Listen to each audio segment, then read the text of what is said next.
wabarakatuh. Waalaikumsalam. Kami dari perwakilan kelompok Big Data akan mempresentasikan hasil kerja kami yang bertemakan visualisasi data. Ayo next. Next.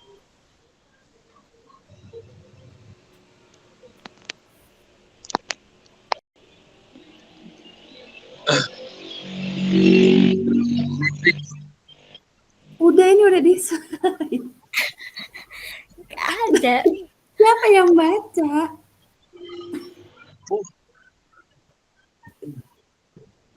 Tuh, kegeser nggak? Enggak kegeser. Astagfirullah. Ini nih udah digeser. Enggak aja, Ki. Ya udah berarti nggak usah ini lagi ya. Bentar. Nggak usah ditampilin ini lagi ya. Begini aja tah.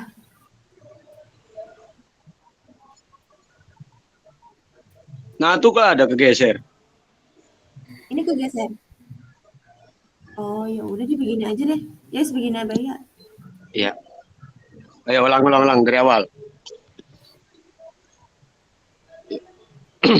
Bismillahirrahmanirrahim. Assalamualaikum warahmatullahi wabarakatuh. Kami dari perwakilan dari kelompok Big Data. Di sini kami akan mempresentasikan hasil kerja kami yang bertemakan visualisasi data.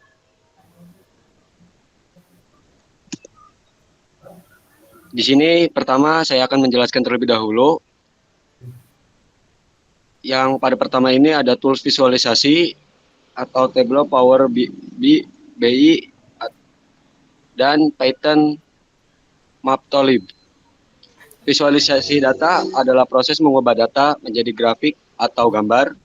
Tujuan mempermudah pemahaman data, menemukan pola, insight, dan membuat keputusan. Lalu tools populer ada Tableau dan Power BI serta Matplotlib atau Python. Next. Di sini ada table kelebihannya. Yang pertama, drag and drop interface. Yang kedua, terhubung ke berbagai sumber data. Yang ketiga, visualisasi interaktif. Namun kekurangannya, yang pertama berbayar, versi gratis pun terbatas. Yang kedua, tidak fleksibel untuk scripting. Silakan dilanjut untuk Mas Tri, bisa menjelaskan Python Matplotlib. Baik, terima kasih Mas Ramdan. Selanjutnya yaitu Python Matplotlib.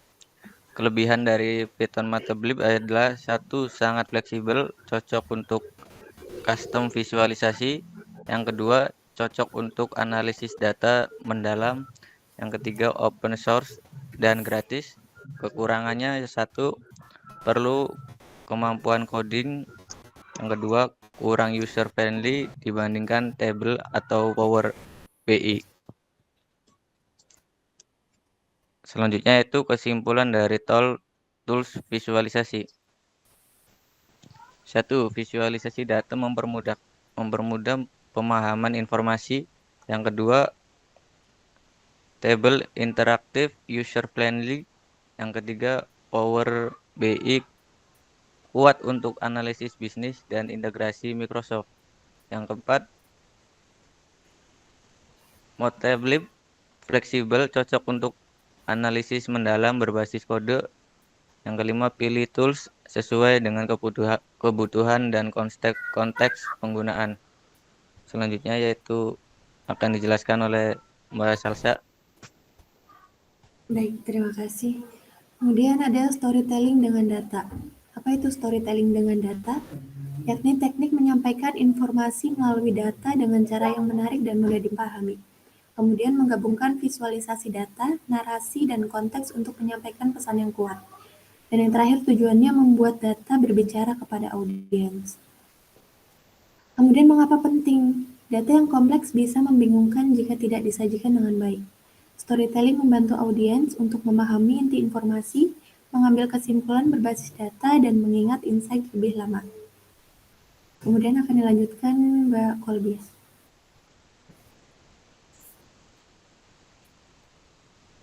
tools yang digunakan. Yang pertama itu ada Tableau, Power BI, yaitu untuk membuat dashboard interaktif. Lalu ada Excel, yaitu visualisasi sederhana dan cepat. Dan yang terakhir ada Python, Matplotlib, Seaboard untuk custom visualisasi berbasis kode.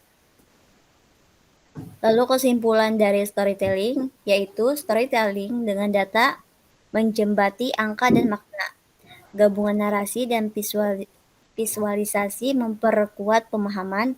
Dan yang terakhir, cerita yang baik membuat data lebih berdaya guna dalam mengambil keputusan. Selanjutnya itu Mas Nur Iskandar.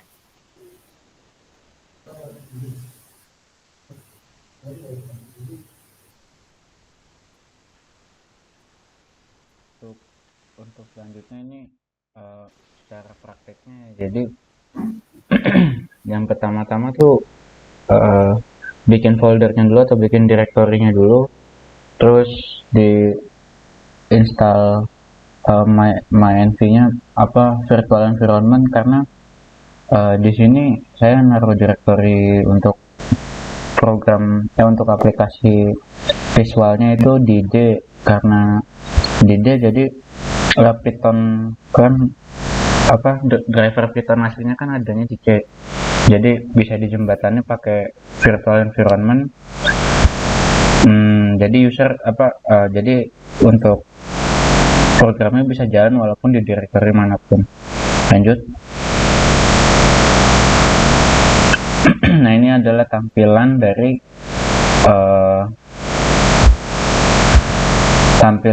dari dashboard webnya menggunakan Streamlit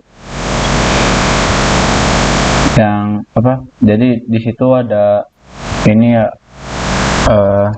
menu untuk mengdrag atau kayak upload gitu tuh, upload data CSV yang nantinya bisa dibaca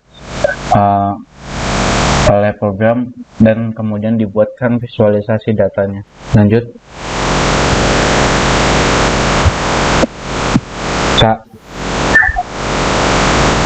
Lanjut.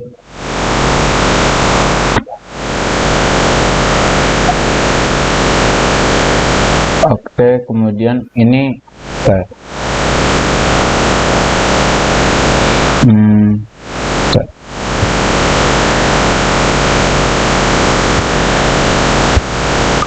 ini tampilan ininya ya,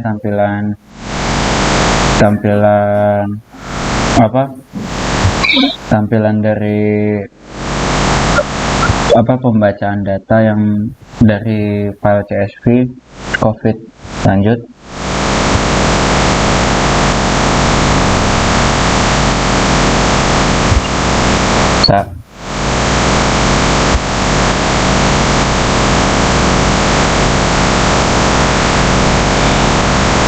Nah, di sini terdapat menu visualisasi data.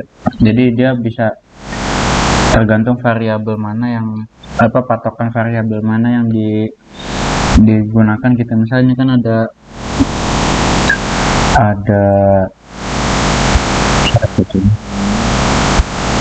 ini kan ada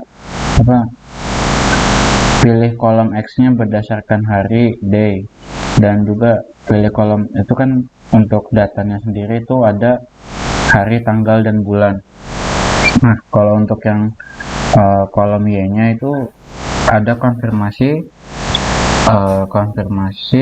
terus kalau nggak salah ada terjangkit atau gitu, periksa dan sembuh, konfirmasi, sama meninggal untuk kolom Y-nya. Lanjut. Nah, ini merupakan tampilan diagram bar dari Streamlit ya. Kan Streamlit juga menyediakan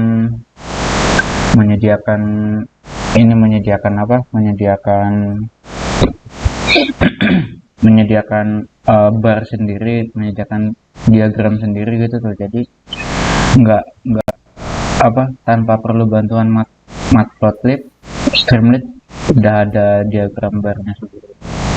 Nah, untuk di sini itu apa? Dia menampilkan diagram Februari, Maret, April, Mei, Juni, Juli, Agustus, September, sama Oktober ya. Cuman di sini karena tadi hitungannya per hari, maka dia langsung di dalam 1 bulan itu ada berapa orang gitu yang terjangkit.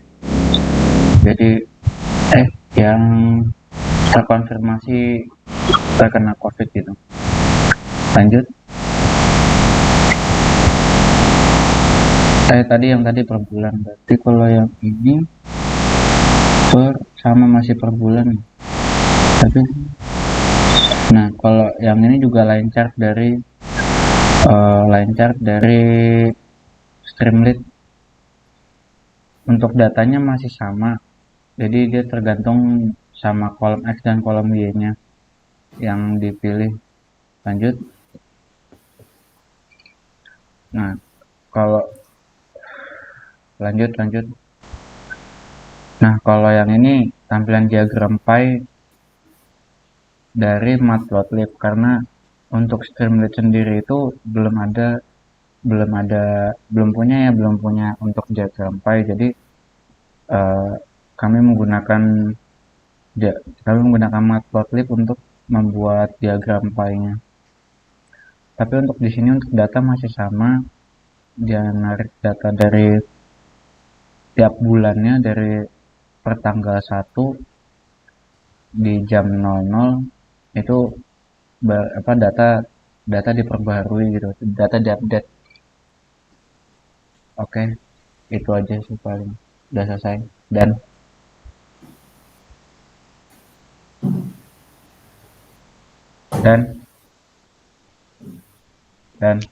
Ya, terima kasih Mas Nur. Mungkin cukup sekian yang bisa kami sampaikan. Kurang lebihnya mohon maaf. Sekian dari kami dan saya tutup. Wassalamualaikum warahmatullahi wabarakatuh. Waalaikumsalam warahmatullahi wabarakatuh. Assalamualaikum.